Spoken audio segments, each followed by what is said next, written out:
Hello guys, welcome to our channel, and Law Wizard is again back with another good opportunity for all the law graduates जो कि है management trainee with Coal India Limited, जो कि एक महारत्न company है and बहुत ही अच्छे पे स्किल्स आपको देती है। बहुत ही अच्छा इनका ट्रैक रिकॉर्ड रहा है विद रिस्पेक्ट टू एम्प्लॉयमेंट और गवर्नमेंट ऑफ इंडिया की अंडरटेकिंग है।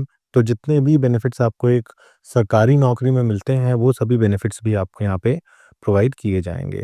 सो मैनेजमेंट ट्रेनी लगने के लिए इसके अंदर जो इम्पोर्टेंट डेट्स हैं वो हैं आपके रजिस्ट्रेशन स्टार्ट की date, that is 15 January 2025 and जो कि स्टार्ट हो चुकी है। एंड जो लास्ट डेट है वो है 14 फरवरी 2025, जो कि आपके ऑलमोस्ट 25-26 दिन के बाद है।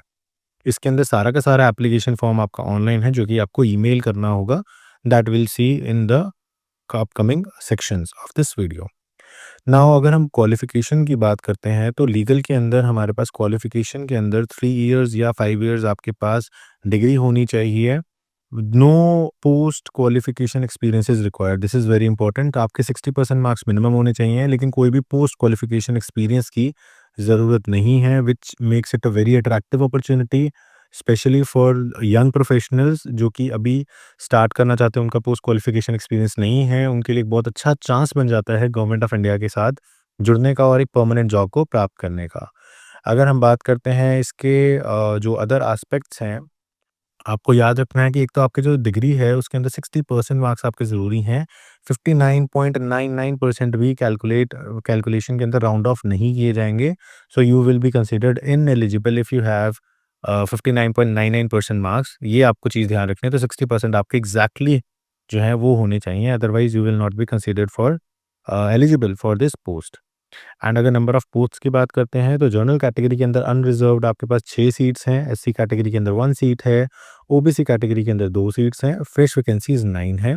बैकलॉग वैकेंसीज को मिलाकर के टोटल आपके पास 18 सीट्स इसके अंदर काउंट होती हैं, तो which is again a good opportunity considering that बहुत सारे लोगों को तो पता ही नहीं चलता इस तरह के एडवर्टाइजमेंट्स के बारे में, बट लॉ विज़र्ड आपके लिए इस तरह की यूनिक एडवर्टाइजमेंट्स जो आती रहती हैं उनके बारे में बताता रहता है, सो दैट नो एडवर्टाइजमेंट और no notification by any government department misses and सभी लोगों का जो एक सरकारी नौकरी पाने का कहीं न कहीं सपना होता है, स्पेशली एक मिडिल क्लास हाउसहोल्ड का, वो पूरा हो सके। Now if we talk about the selection process, तो सिलेक्शन प्रोसेस के अंदर पूरा का पूरा आपका exam computer based online test रहने वाला है, जो कि 3 घंटे का टेस्ट होगा और 3 घंटे के अंदर आपको एक ही सिटिंग में देना होगा और पेपर 1 और पेपर 2 2 तरह के इसमें पेपर्स होंगे, 100 मार्क्स ईच के।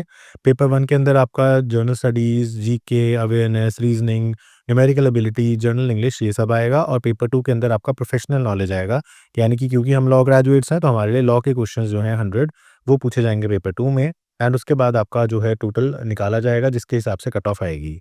साथ ही साथ याद रखिए कि अगर इंग्लिश और हिंदी वर्ज़न दोनों के अंदर आपका क्वेश्चन पेपर होगा, लेकिन अगर उसमें कोई डिस्प्यूट है तो इंग्लिश वर्ज़न को फाइनल किया जाएगा, and this is a general clause that is prevalent in every examination, जो भी गवर्नमेंट एग्ज़ाम होता है उसके अंदर ये हमेशा होता है।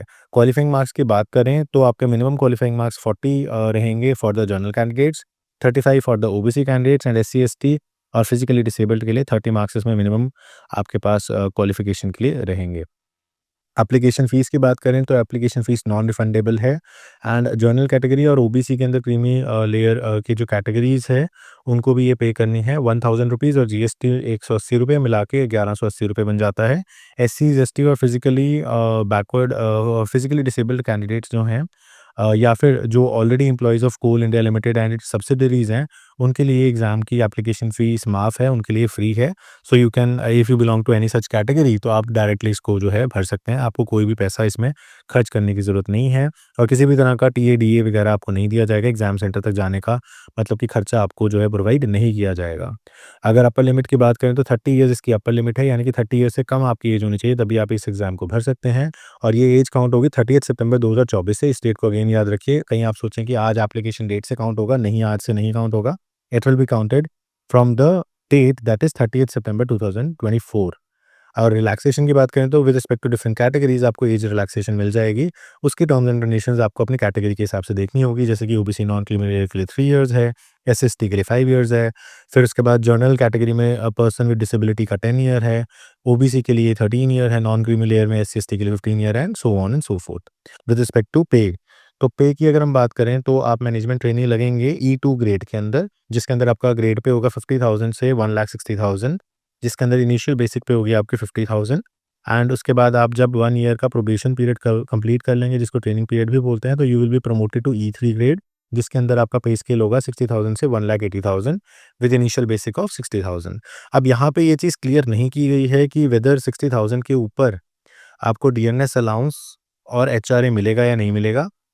Although it is not cleared in this advertisement, but because it's a government of India undertaking, तो जब गवर्नमेंट ऑफ इंडिया बाकी सब डिपार्टमेंट्स में देती है, तो there is a good chance कि इसके अंदर भी आपको डीएनएस अलाउंस वगैरह जो है वो मिलेगा। एंड अगर आपको डीएनएस अलाउंस वगैरह मिलता है, तो आप लगा सकते हो कि आपकी जो ग्रॉस पे है वो 60,000 से बढ़ करके 1 लाख तक आराम से चली जाएगी, क्योंकि 50% के आस-पास आपका डीएनएस अलाउंस चल रहा है गवर्नमेंट ऑफ इंडिया का, और एचआरए आपका 18% है अगर आप गवर्नमेंट अकोमोडेशन नहीं लेते हो। तो you can expect somewhere around 90 to 1 lakh. और अगर आपको नहीं भी मिलता तो आपको 60,000 बेसिक पे है, तो वो तो आपको मिलेगा ही मिलेगा। तो मिनिमम आप 60,000 अपना पे जो है वो लगा के चल सकते हैं। इसके अलावा एक और बहुत इंपॉर्टेंट बात है कि इसके अंदर एक आपको सर्विस एग्रीमेंट बॉन्ड जो है वो भी भरना होगा। यानी कि आप कंपनी को 5 साल तक नहीं छोड़ेंगे। 60 मंथ्स का बॉन्ड आपसे भरवाया जाएगा, जिसके लिए ₹5,000 महीना आपकी सैलरी से कटेगा। 60 मंथ्स पूरे होने के बाद आपको वो इंटरेस्ट फ्री वापस कर दिया जाएगा। अदरवाइज़ वो 3 लाख रुपए जो हैं वो फॉरफिट हो जाएँगे। मेडिकल एग्ज़ामिनेशन भी आपका होगा, अगेन जनरल क्लॉज़ है, सभी एम्प्लॉयमेंट्स में मेडिकल एग्ज़ामिनेशन होता है। अब बात करते हैं हाउ टू अप्लाई। अगर आप एप्लीकेशन की बात करें तो आपको कोल इंडिया की ऑफिशियल वेबसाइट पे जाना है, वहाँ पे जॉब सेक्शन में जाना है, एंड वहाँ पे आपको जॉब सेक्शन के अंदर जा कर के आपको सारी डिटेल्स भरनी है। उसके अंदर आपको सेल्फ अटेस्टेड कॉपीज़ अपने डॉक्यूमेंट्स की भरनी है। स्कैन्ड आपका क्लियर और लेजिबल होना चाहिए, तो आप किसी शॉप से करा सकते हैं, या फिर आपके पास अगर कोई ऐसी ऐप है जो कि काफ़ी अच्छी तरह से पिक्चर्स को स्कैन करती है, then you can also use that thing. इसके अलावा जो भी आप scanned passport size photograph use करेंगे, वो नॉट ओल्डर देन 3 वीक्स होनी चाहिए। इसके अलावा आपने जो स्कैन्ड सिग्नेचर्स करने हैं, वो ब्लैक पेन से होने चाहिए, और जो स्कैन्ड अदर डॉक्यूमेंट्स हैं, वो पीडीएफ के अंदर होने चाहिए, सेल्फ अटेस्टेड होने चाहिए। वो सारी चीज़ें आपको यहाँ पे लिस्ट कर दी गई हैं, जो कि जर्नल हैं, जैसे कि मैट्रिकुलेशन सर्टिफिकेट हो गया, ग्रेजुएशन हो गया, पोस्ट ग्रेजुएशन हो गया, और अदर आपकी जो डिग्रीज़ हैं, और वो सारी चीज़ें इसमें कवर हो गई हैं। आपको जो है फॉर्म अपना सबमिट करना है। एंड लास्टली, अगर कोई भी डिस्प्यूट होता है with respect to the advertisement और रिक्रूटमेंट, तो जो सीआईएल यानी कि जो चेयरमैन है कोल इंडिया लिमिटेड के, उनका इसके अंदर जो से है वो फाइनल डिसीजन होगा, end of course you can also approach the high court. So this was it for this video. Thanks for watching this video. Have a nice day.